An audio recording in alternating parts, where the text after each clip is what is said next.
Welcome uh, to the Marshall University Lewis College of Business inaugural Teaching and Learning Conference. I want to say on behalf of the Teaching and Learning Committee, whose membership includes Nabanita Biswas, Monisha Gupta, Tom Norton, Kevin Knotts, Rex McClure, and I hope I'm not leaving anybody out, and myself. Casey Baker. Eduan and Casey Baker. Okay, yes, and Casey Baker. I'm sorry, forgive me. On behalf of all of us, I welcome you, and I hope that as I am, you're looking forward to a day of learning, a day of understanding much more this whole idea and concept of teaching and learning, especially for the sake of our students. So it's my rare honor and privilege to do a formal opening of the conference and his official welcome message to all of us, Dr. Avi Mukherjee, Dean, Lewis College of Business. Dean Avi, thank you, sir. Thank you, Dr. Lawani, and welcome everyone. Welcome to the inaugural Lewis College of Business Teaching and Learning Conference offered by the Brad D. Smith Schools of Business at Marshall University. On behalf of the faculty, staff, and students at the Brad D. Smith Schools of Business, I want to extend our warmest welcome to all participants in this inaugural conference. This year's theme is From Learning to Doing, Experiential Learning, Teaching Adaptability, and Global Trends in Business Education. Business is a rapidly transforming space, and it is important that the educators of future business leaders not only keep pace, but also steer the course in this ever-shifting environment during the COVID-19 pandemic.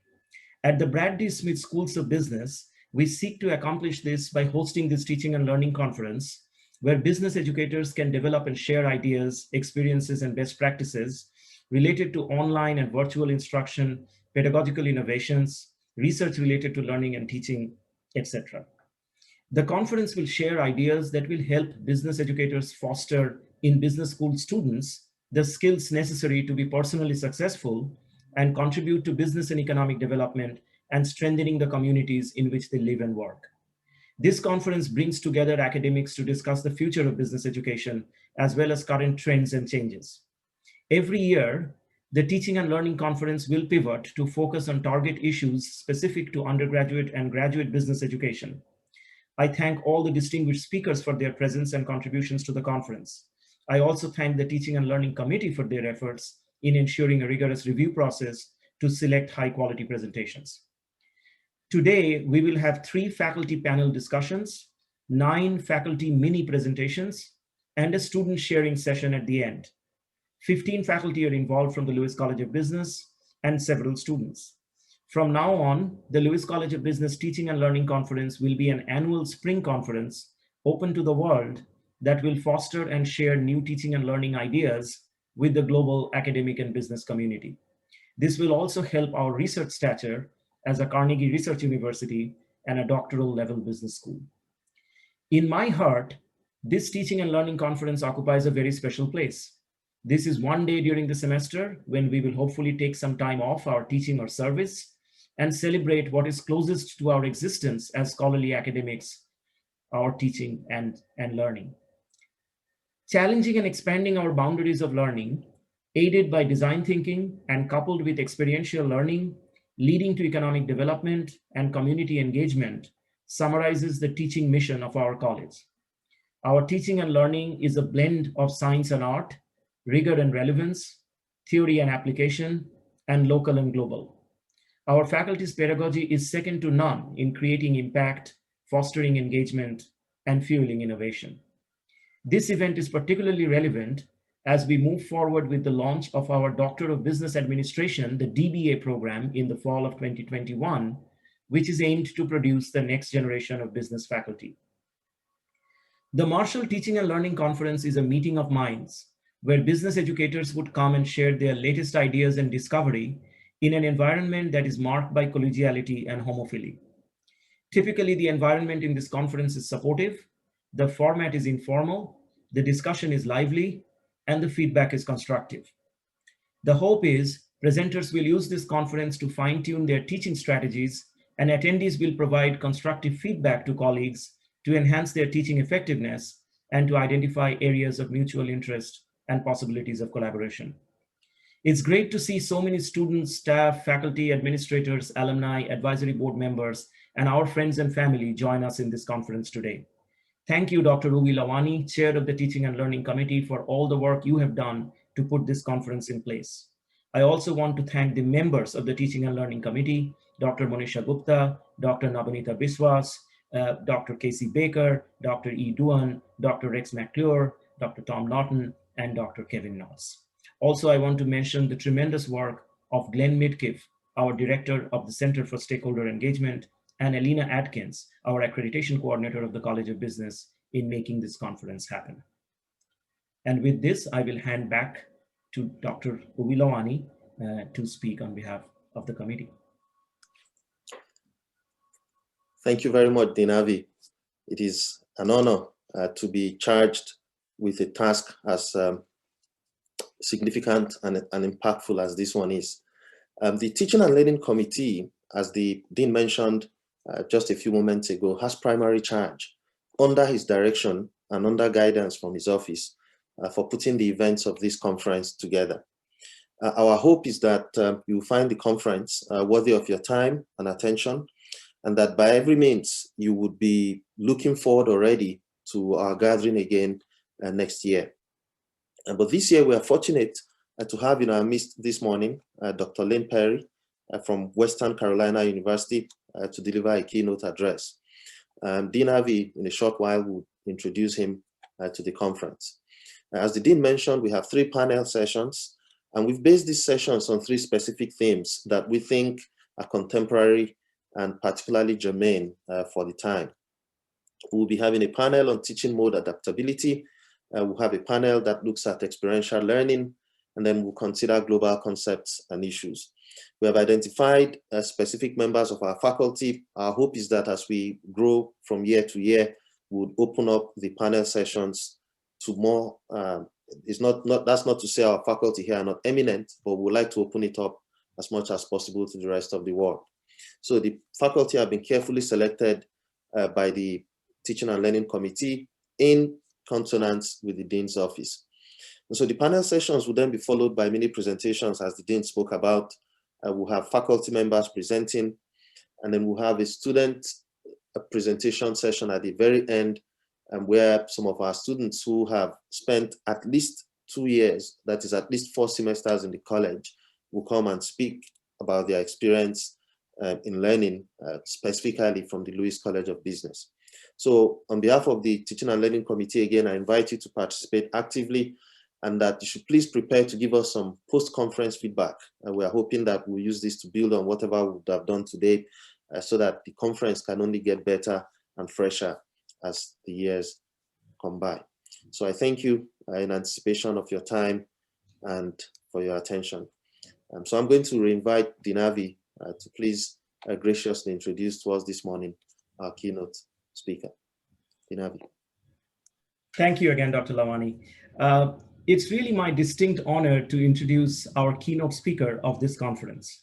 Let me give a little background to our interaction. Our keynote speaker is Dr. Len Perry, Executive Director of the Center for Community Engagement and Service Learning in the Office of Undergraduate Studies at Western Carolina University. I met Dr. Perry in 2018 at the ASCU, the American Association of State Colleges and Universities Leadership Program in Washington, DC. I saw him as quite a thought leader in the area of experiential learning and community engagement right in that conference. And recently, during a recent visit to Western Carolina University for accreditation purposes, I had an opportunity to meet Dr. Perry again. And while, during those discussions, I felt that what Dr. Perry is talking about and is experienced in and is leading at his own university is exactly the kind of things we are trying to do at Marshall University. So I feel there is a tremendous match between his experience and our ambitions, and therefore hearing from him is going to help us a lot in planning and refining our teaching and learning strategy. Just to give a little more background, Dr. Perry has presented and published extensively in the fields of community engagement, service learning, global citizenship, higher education, and pedagogical approaches to disaster response. He teaches in Western Carolina University's College of Education as well as the College of Business, and has served as a journal editor, Rotary Ambassadorial Scholar, and a New Zealand International Doctoral Research Fellow. Dr. Perry and his team's work has been recognized with awards such as the North Carolina Campus Contact Civic Engagement Professional of the Year Award, the Saltmarsh Award for Emerging Leaders in Civic Engagement, the Gulf South Summit Community Engagement Practitioner of the Year Award, the Askew Excellence in Service Learning Award, and Faculty and Student Organizations of the Year Award from the Engagement Scholarship Consortium. When he's not working, Dr. Perry enjoys traveling, running, playing guitar, and spending time with his family. I'm truly delighted to have Dr. Len Perry with us today and look forward to listening his ideas, his experiences, and his views on where we all as academics in the teaching and learning space can take our profession forward. Please join me in welcoming Dr. Len Perry. Thank you so much. I'm sure most of you are, you're going to get the better end of the deal with the keynote this morning versus me playing the guitar. So I enjoy doing that, but I'm not particularly great at it. So I'm going to get my screen started here, and I want to make sure we can all be on the same page. Can everybody see my screen that says Service Learning Theory to Service Learning Practice? Yes. Yes. Awesome. Well, I want to make sure we get started on the right foot here, which doesn't include me playing a G chord or anything like that, which is lucky for you all. Okay. All right, well, I am so excited to be here today, and I want to extend a special thank you to Dr.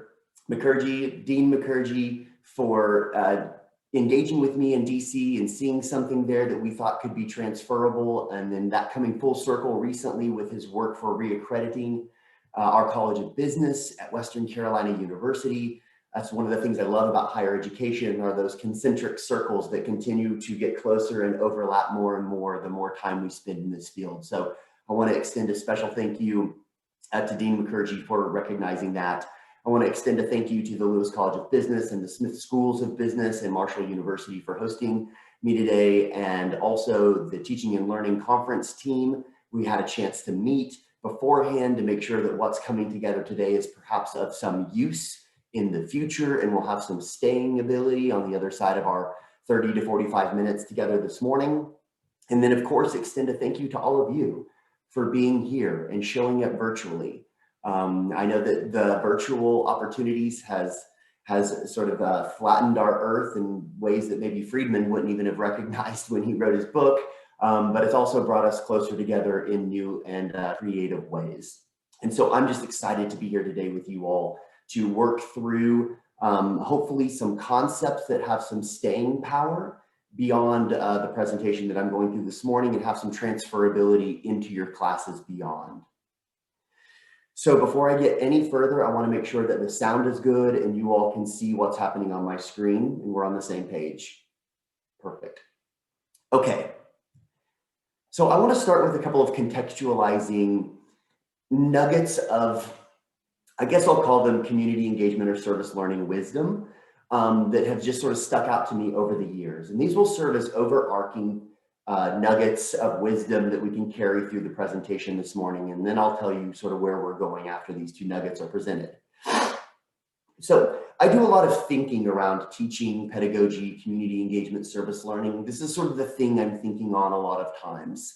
I know some of you think about strategic business management, and others are thinking about really cool creative marketing and sort of ways that you can organize new strategies in integrated marketing communications. Or maybe you're trying to come up with some new ratio that you can look at financials or pro formas that's going to help predict the future success of businesses, right? You're all thinking about things every day. You wake up thinking about your content areas. Well, I wake up thinking about pedagogy, service learning, community engagement, and experiential learning, and how those concepts can be packaged across a range of disciplines, including the field of business, which is extremely relevant this morning.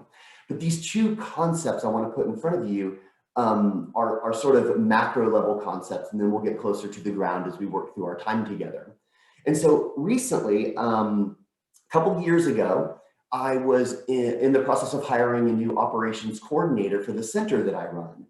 And we were hiring this position, and we had a great candidate, and I was facilitating a job interview.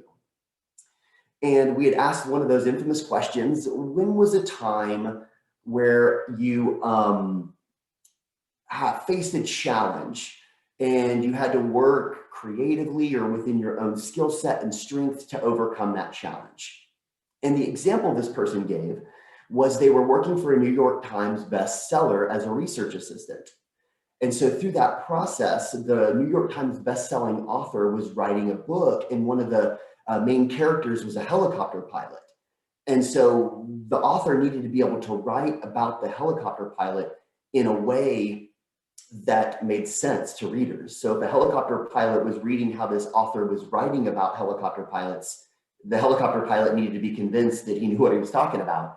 I don't fly helicopters, for the record.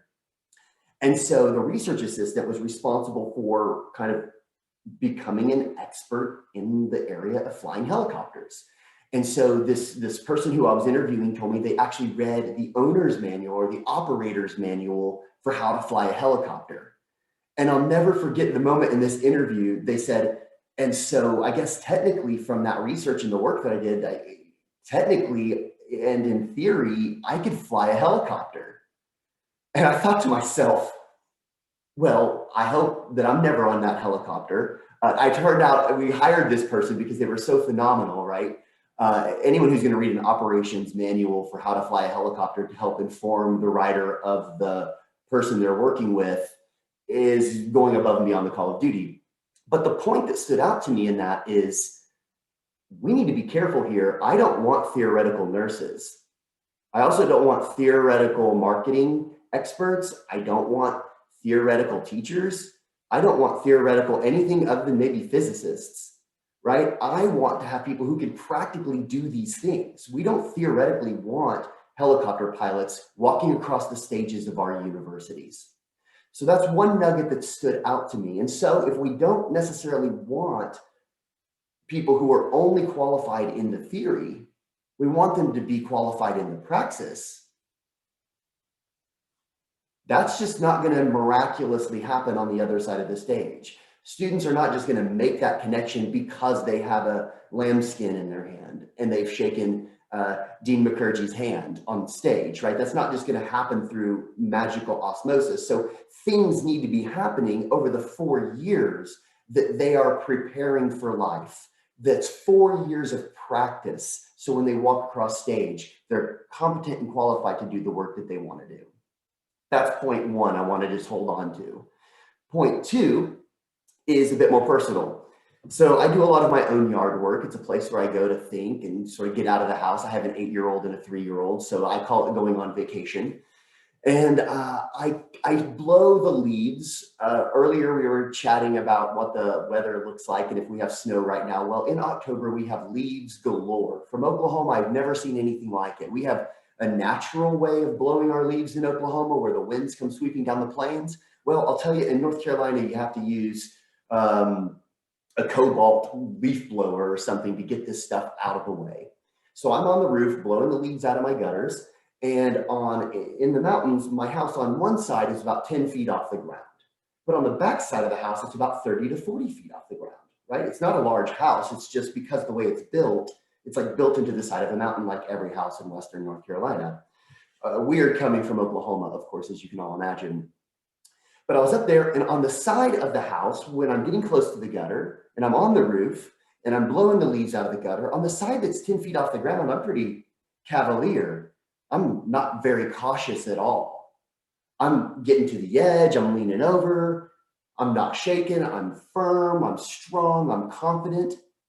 But when I go to the other side of the house, when I'm 30 feet off of the ground, the stakes increase even though the pitch of the roof is the exact same. I'm using the same tools, the weather conditions are the same, climate's the same, the pitch of the roof's the same, but on the other side, I'm like holding on to the exhaust valve coming out, a pipe coming out of the top of my house, and I'm like shaking and my legs are shaking and I'm trying to blow on the edge because if I fall off that side, I'm probably not going to make it or I'm going to be very injured. And so whenever I had that moment, it made me stop and think, context changes everything. if you can change the context of what your students are learning in the classroom, you're going to increase the expectation, you're going to increase the demand, and you're going to lead to higher levels of learning that could never be achieved on the lower side of the house. And so these two concepts sort of stick with me as to why we would even spend the next 30 minutes talking about community engagement and service learning. So I'm going to go over some theoretical nuts and bolts briefly, and then I'm going to offer 3 quick examples about service learning practices that have emerged at Western Carolina University and our College of Business. Before we get there, I'd like to invite you all, if you don't mind, to click on the link I just put in the chat. This is a Mentimeter. It's a very cool program. You just click on this, or you can use your phone to scan the QR code with your camera if you want to try some new technology if you've never tried it before. And I want you to click on that link, and then I want you to just answer those couple of questions that are there. It won't take long at all. As everyone's doing it, there's just 2 very brief questions. One asks the amount of experience that you've had with service learning, community engaged learning, community-based learning, right? I know there's a lot of ways of calling the horses of different colors, but they're all horses. And then the next one is sort of 3 words that come to your mind when you think of community engaged learning or service learning. I'll give you a couple seconds.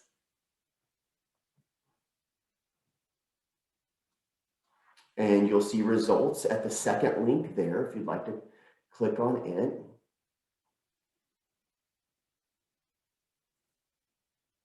And you might be able to see my screen popping up right now. Okay. I assume, can you all see my Mentimeter screen that's just popped up with bar charts? Okay. So we've got a aggregate on the front end, probably about a moderate amount of experience. Let's see what words come together here. So this is a word cloud. So this is sort of what you all are saying in this moment that stands out to you. And the bigger the word, right? It's like a content analysis in some sort of ways where they get a little bit bigger and the words that have been used fewer and further between are smaller and in the background. So you're getting real world and engaging. Those are really important terms I want to make sure we carry forward with us. Transformative internship, learning by doing, compassion, student involvement. There's a smaller one back there, applying what you know, community understanding. So a lot of pieces of the puzzle that I hope in this time together come to life. Excellent. So are we back together in the presentation? Can you all see my, yes, excellent, thank you. Fantastic. Well, I just wanted to put those in front of you, and I'll share my slides with you when this is all over. I'll make sure that Dr. Lawani has access to these to share with the team. But let's proceed. So this is some of the content I wanted to put in front of you, just to sort of codify kind of the line in the sand that's been drawn with service learning community engagement over the last nearly 30 years of research. So what we understand about community engagement and service learning is that there are sort of 4 areas that are the primary focus. One are the categories of change goals. So this is sort of the bit more macro 30,000 foot. A lot of times you could really go your whole career with never thinking about how community engagement or service learning or even your approach to teaching and learning could address these larger concepts. And this is what I refer to as the why, the bigger why of community engagement service learning. And this includes, the way I like to think about this is, what are you trying to nudge the world towards, right? Like, what's the bigger sort of, I have a dream moment, not I have a plan moment, or I have a syllabus moment, or I have a course outcome moment. It's like, what is your dream, right, with the work that you're doing in your discipline? Could you help move an organization into the higher levels of their achievement or success? Can you nudge society in a different way, right? You think about concepts of business ethics and how that play out in businesses and how that sort of evolves. Just watch another American Scandal if you've never watched any of those documentaries, reviews over these businesses that have made terrible sort of moral and ethical decisions at the business level, right? And so it's like, what sort of larger issues do you want to try to nudge or mitigate from happening? Or maybe it's focused on the student as an individual, and you're wanting to prepare the student in sort of really remarkable ways. Like it's the student that gets you out of bed in the morning in their development.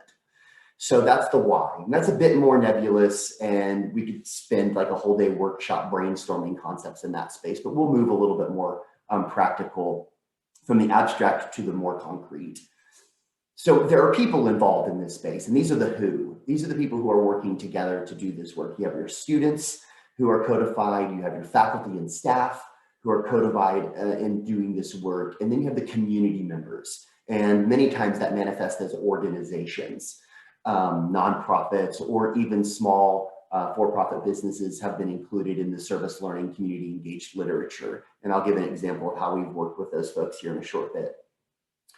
And so the way of taking a step back for a minute is the who are all co-educators and co-creators, right? It's not the faculty who are the sole experts. You might be the most expert and informed and knowledgeable and experienced in a certain area, but whenever you can coalesce that with what the community partner is feeling and experiencing on the front end and what experiences and knowledge the students come to the table with, if you find a way to really respect and try to overlap all of that, it's going to lead to a better synergy space, is really what the who sort of codifies. Now, moving to the other end here, we have the what. So what is being done? And the what are outcomes. These are the learning goals.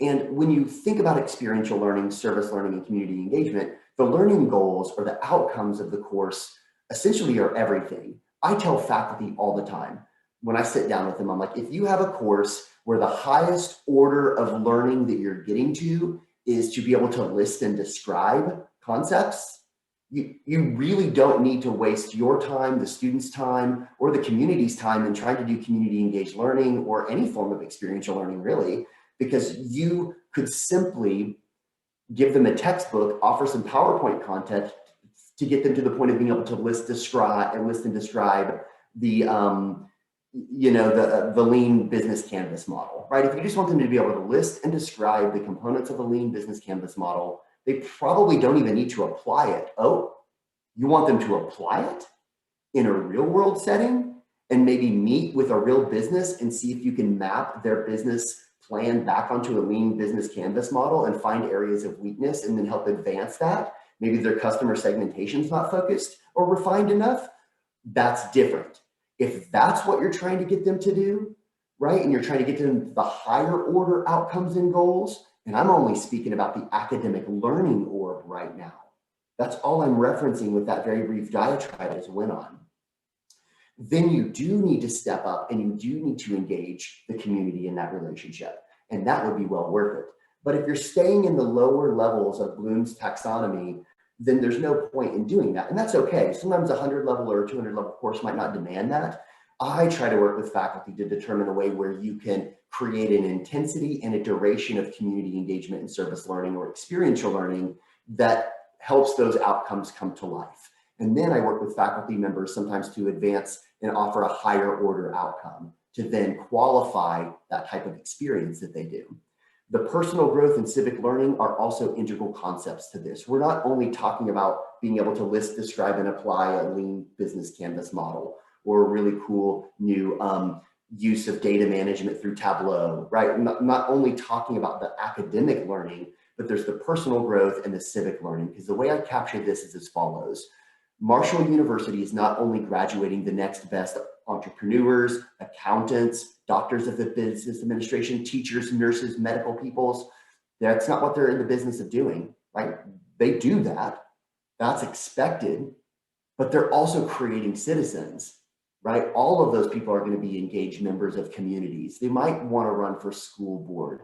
They might want to run and serve on nonprofit or for-profit business boards, right? They want to give back to something that's bigger than them, but better because of them. And this sort of captures the essence of those three learning goals. Moving forward, how do you do that? How do you operationalize those learning goals? That is the how.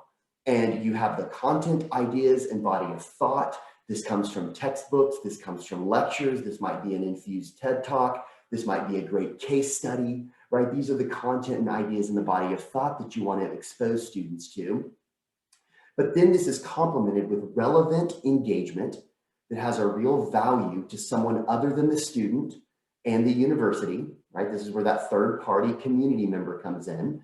The best test for this for me usually when I'm working with faculty is to say, is there any public good that's come out of this? Is anyone better off other than the students who learn this content and the faculty member who had this engaged learning experience with their students, which can change the context of their teaching, not only their learning, the students learning, but the professor's teaching.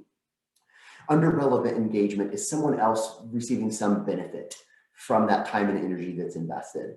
And then finally, the critical reflection component is utilized to kind of connect the dots across those two. And I'll give more examples of that as we go through the 3 case examples we'll look at in a second.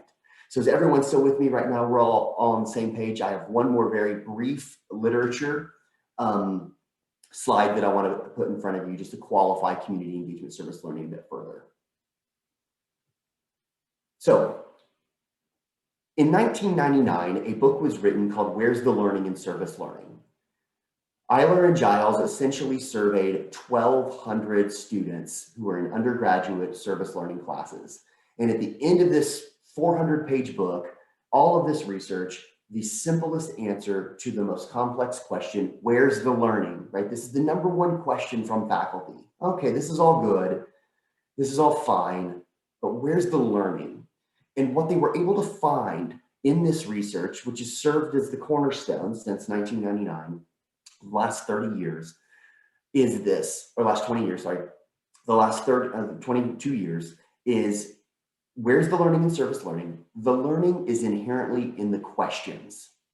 It is in the questions that students wind up asking from the experiences that they have, that they seek new answers to, that they would have never come up with in the confines of a 4-walled classroom, within the confines of a really well-crafted case study, within the constraints of a really great hypothetical lean canvas business model assignment that maybe gets students hypothetically starting the casino party barge on Lake Kiwi, like running one of those sort of hypothetical business case examples, just to put there. They said the answers are, the learning's in the questions.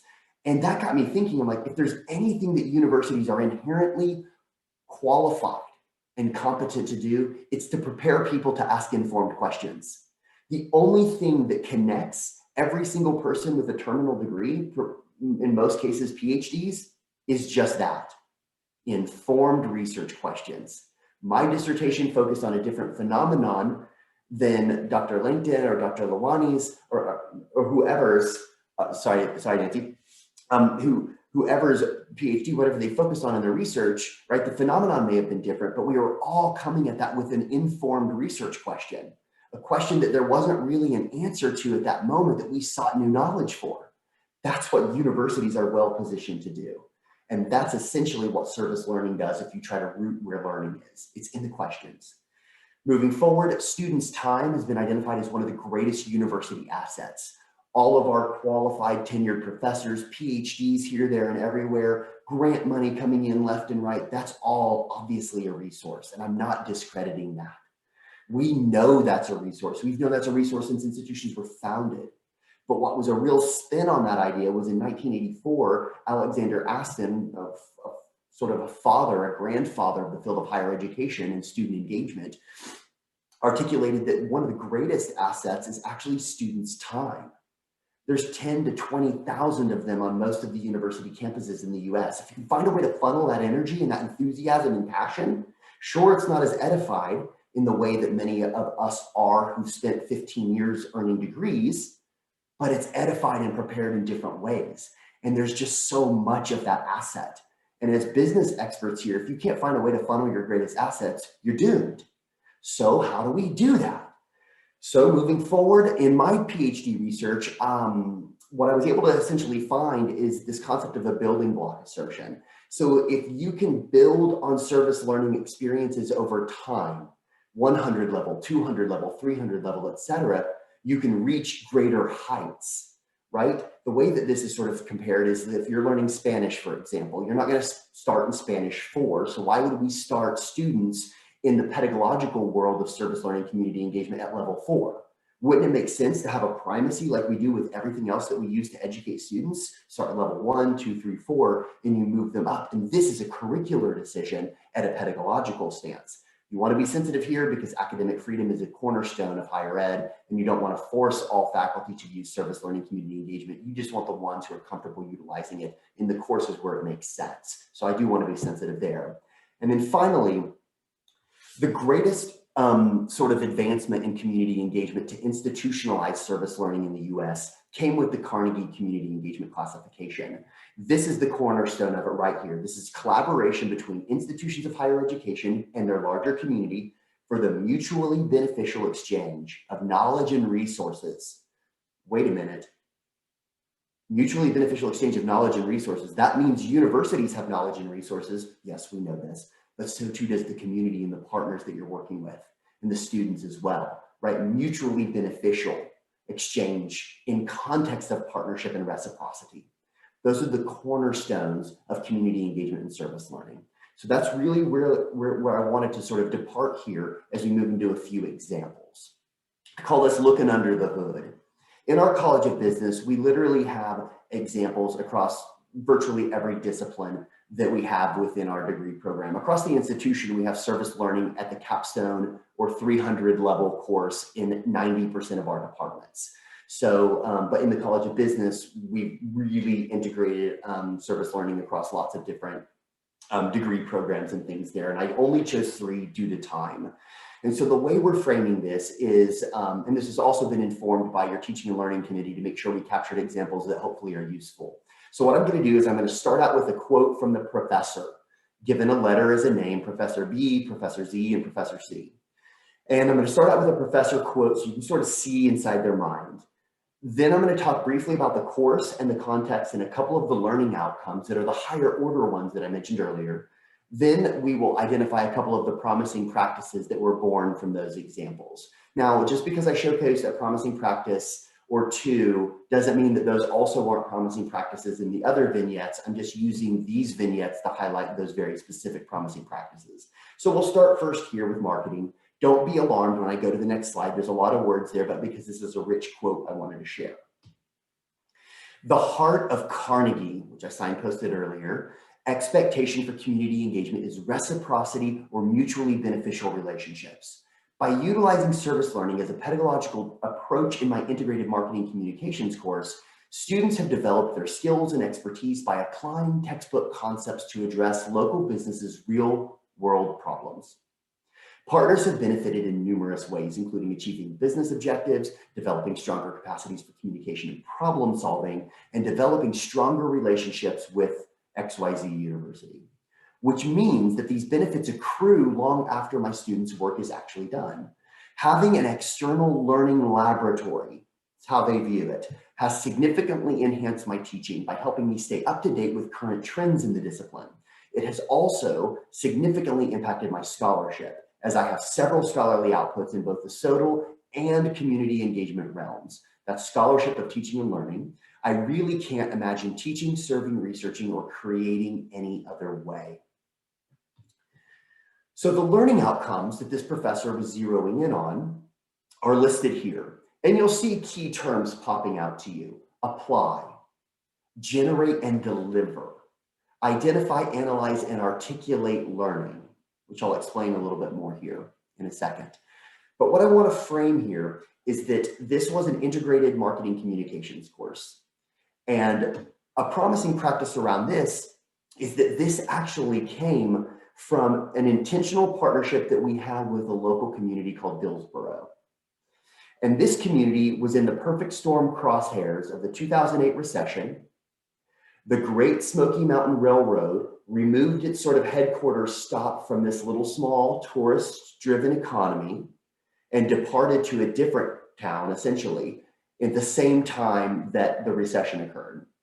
And so the university came together and said, what resources do we have and what opportunities exist in this community 5 miles down the road? And so we came together with their town leadership and some of their local business leaders and some of our professors in different disciplines to come together to try to find a way to help integrate our resources into their opportunities, and then to provide their resources to some of the areas that we needed learning in, for example, student learning. And one of the programs that came out of that was the development of these integrated marketing communications plans that came at the business level. This is when we were working with lots of local businesses who were trying to find ways to bring new customers that now aren't coming in through the pipeline where they were originally reaching this community. So they had to really take a step back and kind of reinvent themselves as a community. And there was this one moment in time, and we've done research on this particular phenomenon, but there was this one moment in time in 2013 where 1 out of every 3 businesses in the downtown Main Strip area had a for sale by owner or closed vacant building sign in it. And you fast forward a few more years, and they were able to do some reinvention, right? I'm not saying that the reinvention of their community was hinged on this one class and these projects these students were working on alone. There was a lot more things going on. But what actually wound up happening in these classes is now they have brought a couple of breweries into this community. They have renovated. This is kind of actually a cool full circle story. I missed this last part here until just right now. They have a new brewery that's taken over where they used to bring in the railroad. So it's now called Innovation Station. So they're picking up on the historical context. There's a brewery there that is going gangbusters because they have more outdoor seating area than virtually any brewery within an hour driving radius. Resource, right? Strength, internal space. And especially in times of COVID when people want to sit outdoors, but they still want to go and do things. And then the place that's the eatery right next to that took over that same station is called Forager's Canteen. And they literally just donated a $50 gift card to our silent auction to help fund our endowment that we have in the center. We do a silent auction every year. So this is one of those things that there's a continued engagement and development on the other side of that partnership over time. And so this was the marketing class. They developed marketing plans that then were applied and used over the coming years, the staying power of those resources. And then there was substantial critical reflection that went into this class. And they use a special approach. I want to signpost for you all. If you're interested, I can give you references for all of these things at the end. It's called the DEAL model of critical reflection. And there's a quote that says, we have the experience, but we miss the meaning. And meaning is everything. The experience is one thing, but meaning, making the meaning and finding meaning in it is everything. So this is the DEAL model, which stands for Describe, Examine, and Articulate Learning. And it's a process that students go through iteratively on their experiences throughout the semester. And so this class really picked up on that. And here's a quote that came from one of those articulated learnings.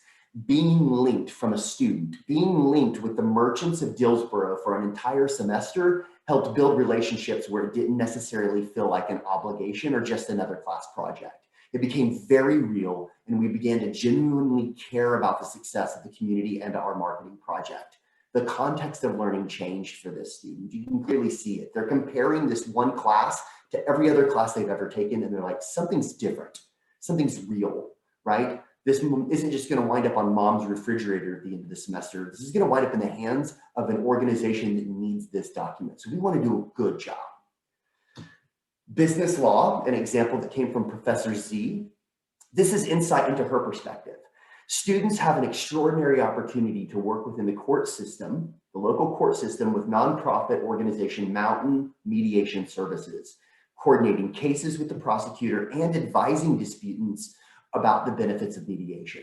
Students have gained real-life experience mediating criminal cases. These experiences transcend textbooks to move learning from only being in these students' books to being in their faces.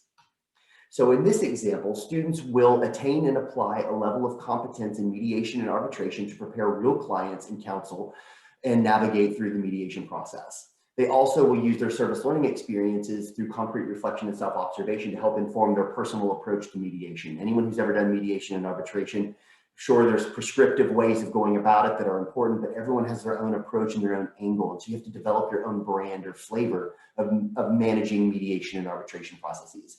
And so in a 200 level law class here, our professor was able to get them connected with a local organization, and they actually became trained through that organization as co-educators. The community partner here helped prepare and certify these students in this special brand of mediation and arbitration that they manage in the area. And then they actually got to mediate cases themselves. Some of these achievements that came through here, just to give you a bit more meat on the bones. We've had students place third in international mediation competitions. They got first in regional and state levels. They've gone on to develop software programs for the Mountain Mediation Services that automatically created lists of mediatable cases from the court docket. So you're able to feed in there with a macro to sort of say, these are court cases that could be mediated. And the Mountain Mediation comes in to mediate those to relieve the pressure on the local court system. 200 level students are in the middle of doing this work, right? They're not just reading a case study, which I'm not devaluing case studies, but this changes the context of these students learning in remarkable ways when they're working in real world, real case spaces. They also have this set up in a way that's quite exciting, from the curricular to co-curricular. So we have a mediation organization on campus that the students actually help mediate cases with their local students through our Department of Campus Student Community Ethics. So issues that come up with students there. Here's a quote from a student to put more meat on these bones, and we'll go to our last example. Reading and discussing the resources in class helped me with understanding and conceptualizing, while the community engagement part of the class required me to go out and actually do it. It increased my capacity to apply arbitration techniques and to find and hone my own personal approach. The mediation class gave me the challenge and support, huge words in student engagement theory, challenge and support, to go through all of this while also putting me out into the community to put into practice and actually do something beneficial. And our late chancellor, David Belcher, once said this: experience, knowledge, and values are useless without doing something. If this time is the time to make the world better, and it is the time, what will I do? Am I going to be a noun or a verb? That's what the late Chancellor Belcher left us with, lost far too early as a leader in higher ed. And this student codified exactly what he was requesting. These students become verbs.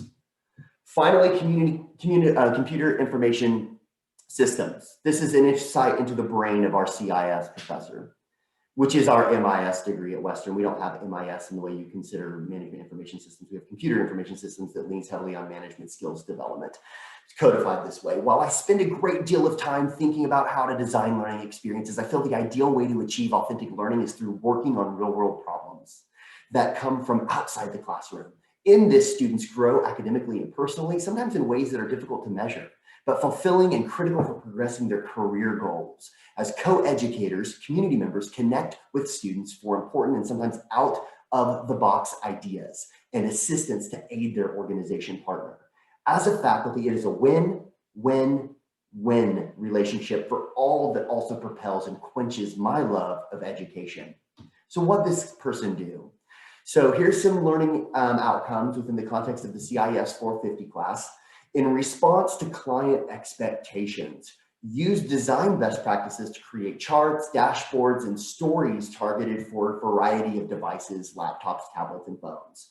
Build on the visualization skills from another class prerequisite to create more complex visualizations, etc., using Tableau as a tool for capturing and presenting information requested from your client.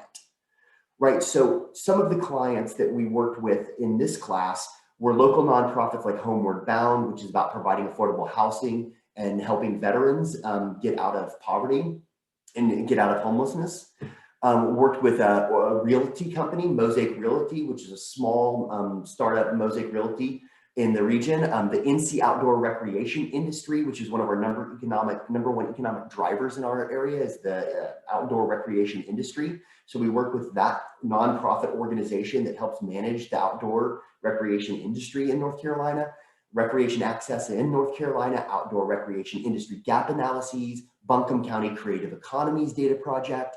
There's so many different projects that came where they had to find data, present it in a way that was going to be more attractive for people to understand. Not everyone understands data in the way that people who codified it and actually capture it understand it. So you've got to present it in ways that make more sense. And so that's what this class sought to do. And here's a couple standout pieces. They partnered with our local small business technology and development center, which you all have something similar at Marshall. I was studying your website.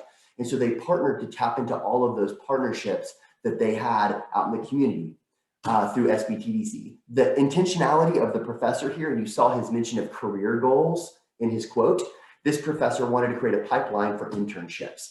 And an interesting term that was picked up in New Zealand during my time there, I actually studied business courses in my doctoral research, was this idea. They didn't call them service learning, they called them applied consulting projects, even though it was a horse of a different color, but they were all horses, of course.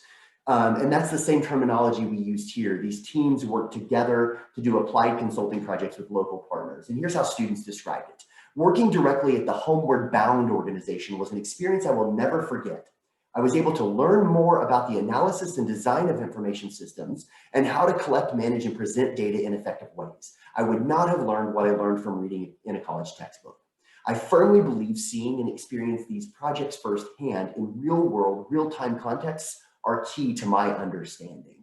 So when students are using terms like this, and every term we used at the beginning in our word cloud has been picked up over the last 40 minutes in what I've tried to discuss here. And so I want to bring us to a conclusion. It's imperative that as professors, we remember to bring theory to practice, but don't let theory hamstring us and be the end result. We must move forward into practice and let students apply, question, problematize the concepts of how we feel the world works through our theory. Invest in outcomes, particularly the higher order ones. Change the context of learning. Increase the height off of the ground. Challenge in scary ways, but support at the same time. And lean on and into partnerships over time. The last thing I'll say on this is, with the shift to virtual engagement over the last year, the #1 solution to the biggest problem, how do we do this, is as follows. Lean on and into the partners that you have relationships with. Because just because we move our learning virtually doesn't mean that they still don't have problems and challenges that they're trying to solve. And in fact, COVID just created more challenges and problems that they need to solve. So in fact, there was more pay dirt out there on the other side of this than there was before, when it comes to being of use and of service and value to the communities we all serve. That's where I'll leave it for now. And I've got my resources here that are shared with you all, and I'll leave it here for any time we have for Q&A. Thank you very much. Thank you, Lane. This is wonderful. Let's open up to questions. All right. We have approximately, actually, we're doing very good on time. Thank you very much again, Dr. Perry. We have anywhere from 9 to 12 minutes for questions before we take a coffee break. Nancy, do you want me to go ahead, or because I know you usually coordinate these question and answer sessions? Do you want me to ask a question? Yes, please. Okay, I have a question. What is your advice for faculty? I know you did that little survey. What would be your, just some simple advice for a faculty who's never done this before? I know a lot of our faculty do, but if you haven't done it before, what might be some of the best ways to kind of get started? That's a great question. I think my first question to them would be, what class, what level of class is it that you're trying to create this engaged learning experience?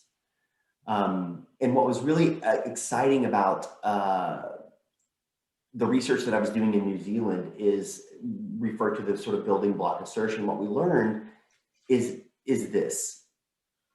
My simple answer would be, just start where you are and start small, and just start with a partnership, like meeting with a community organization or two, or a nonprofit or a for-profit that you think might need some of the business disciplinary content that you have access to, and try to start to meet them where they are, just to work on that before you even integrate it into the class.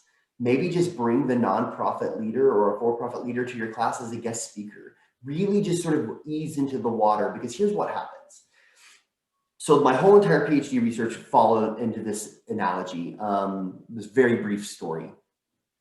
And it is as follows. There were 3 different approaches that I was studying, and each one of those approaches at the University of Canterbury were more intensive. It just worked out that way. There was a low, a moderate, and a high codified level of engagement in these classes, like expectation, like they were scary level on 3 engaged in the community. The whole course, we called it whole hog is what we called it. And the other end of the spectrum was just sort of less integrated. There was in the course, if that makes sense, less integrated, lower degree of intensity, moderate degree of intensity, higher degree of intensity. But what we learned is that these students who I was engaged with, I surveyed students and I interviewed and I did qualitative and quantitative analyses on all of these different engagement points with the students over a whole semester.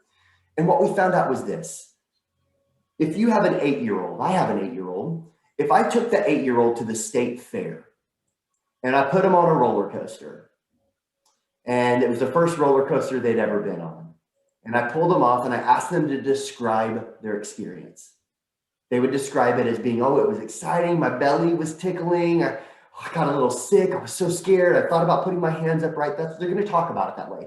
If I would have taken that same 8-year-old and put them on their first roller coaster at Disneyland, big, the biggest roller coaster they could ride, right? How are they going to describe it? The exact same way.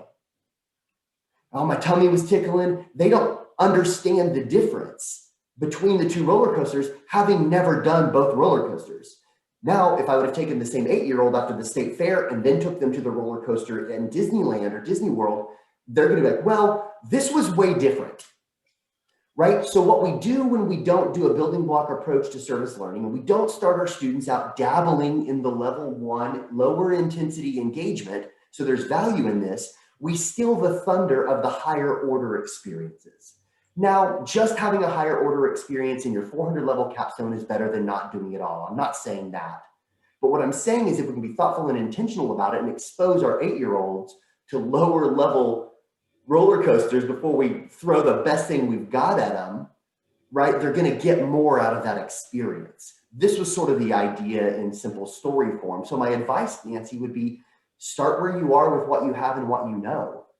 That's how the greatest leaders of our time started with anything. And I think that same advice transfers into a classroom, whether it's a 100 level or a 300 level class. Just start moving into that space slowly. Don't try to go the whole hog approach where the whole course lives and dies by the project that you're working on with the partner, because it could fall apart and derail quite quickly.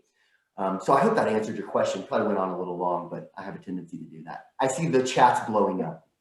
Yeah, and I can read you that some of these questions, and yeah, thank you for that answer. Some of these questions have to do with each other. There's one that says, how do you grade student learning? And then there's another one about what sort of deliverables do students create? Yeah. I think they kind of go together a little bit. Yeah, they do go together. The deliverables are directly aligned with the assessment of the course. And so if it's a lower level course with a lower intensity point of engagement, I always lean on the faculty member to invite them to determine what they think the best duration and intensity is, right? I use the analogy all the time. If you are reading the same number of pages and expected to analyze it in the same way in a 100 level course in a textbook as you are in a doctoral program, something's wrong, right? You're reading more and you're doing more content analysis and review in the higher level classes. So I always say you have to treat community engagement service learning the same way. If it's a teaching tool, it's like a textbook, right? So you're not going to have them read the most complex literature that exists in the field of marketing in a 100 level marketing class. You're going to try to capture their attention. And so that's one contextual piece that I want to make. And so the deliverables are directly related back to the intensity and the duration that you're expecting of the students. And so some deliverables we've had in the past have been like project-oriented deliverables, like to develop a QR code app system that integrates the businesses for a beer trail that exists in our local community, right? Like create a beer trail. So the deliverable on that might be a paper-based brochure that talks about the beer trail or the brewery trail in Silva and Dillsboro. That's an artifact deliverable that came out of that for a marketing communications class. And then also a digital version of that you can use on your phone via QR code. I think you saw a picture of our chancellor taking a QR code earlier in one of the slides I went through. And that was a QR code that was used from one of the CIS classes for a beer trail, for example. And so your deliverable would be directly connected to that. I've found that rubrics work really well. I have some examples of rubrics. I'm going to make a note right here. I can share them with you. My email's right here. If you email me, I will share you some rubrics that help you assess the assignment. Now, the thing is this, you've got to break those assignments up into smaller pieces along the way. So for example, in classes that I've taught before, if I have like 100 points across my whole class, 50% will be on the applied consulting group project or the service learning component of the course. So that's half the class's grade is coming from this, but it's not just like 0 points, final presentation and deliverable 50 points. You break that 50 points into like a team charter, and then you have them develop their ideas slower with their partner, and they do a check-in there. Then they have to meet with you to have a conversation about where they are with their partnership. Each of those are worth small amounts of points along the way that are kind of like gimme points if they do it and they do it well enough, pass-fail type points. But then you really drive home what you're looking for specifically on the quality of that deliverable in that last bit when they're presenting that deliverable to the community partner. Or I wouldn't just say or to you. I think if the community partner did, that deliverable is being given to the community partner. And finally, evaluations. I let the community partner who we've worked with that semester evaluate the students as well. So that's about 5 points in their 50-point project. So 10% of their project grade is dependent upon what the organization says about them. Now, no one's going to fail the class if the organization's being mean to them, saying they did a bad job, right? You have fail-safes in place to keep that from happening. But the deliverables vary from course to course, and how you grade them looks completely different as well. And so I can share rubrics if you all would like to see those, because that's always a big question. The last thing I always say, and you've heard me use broad brushstroke things every once in a while, and in certain classes you can get away with that a little bit more, but like if you get your students working on their project and caring about their project and not caring about their grade, they will make an A.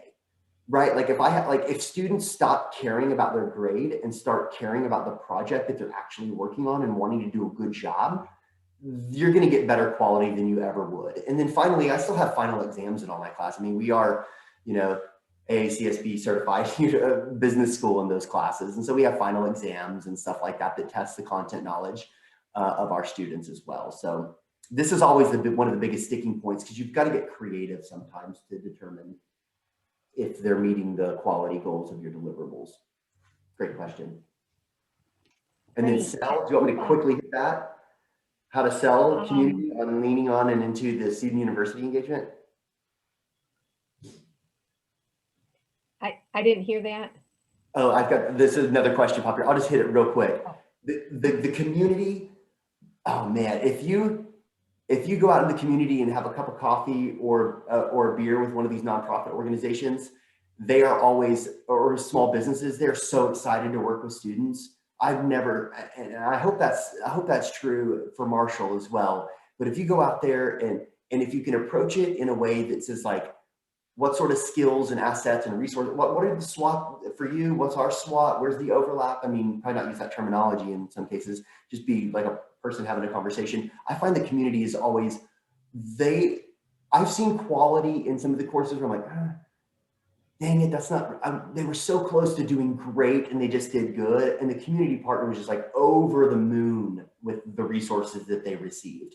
This actually happened one time when we worked with Habitat for Humanity on a market research analysis on where to put their restore, which is their resale store, which is like a primary economic engine for keeping their Habitat for Humanity going, is their restores. I'm sure you all have one in Huntington. But we worked with them and I was like, oh man, this was so close to being like professional level market research, and they got it. And that executive director went on fire for Western. He was burning purple. This guy is our chair of our academic community engagement board. They took and turnkeyed the report that came out, and they put the restore in the exact spot where the students recommended that they put it. And that thing has been going gangbusters and funding numerous Habitat for Humanity builds across the region. And so the quality was almost there, but they still wound up using it and it changed the world. So I think if you can just start small, I always say write checks that you know will cash. Start small, right? Start with a way to build rapport And if you make it a key priority of your teaching and your service, it will start to creep into your research, and you will, and I've seen faculty members build their brand for tenure purposes around this. And that's my greatest excitement and achievement. Light bulbs in students' brains are exciting for me. I love that.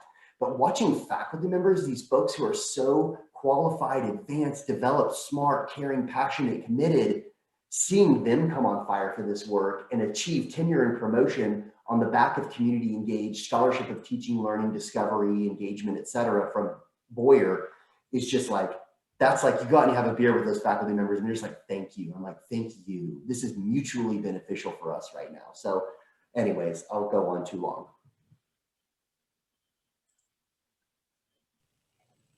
Well, thank you.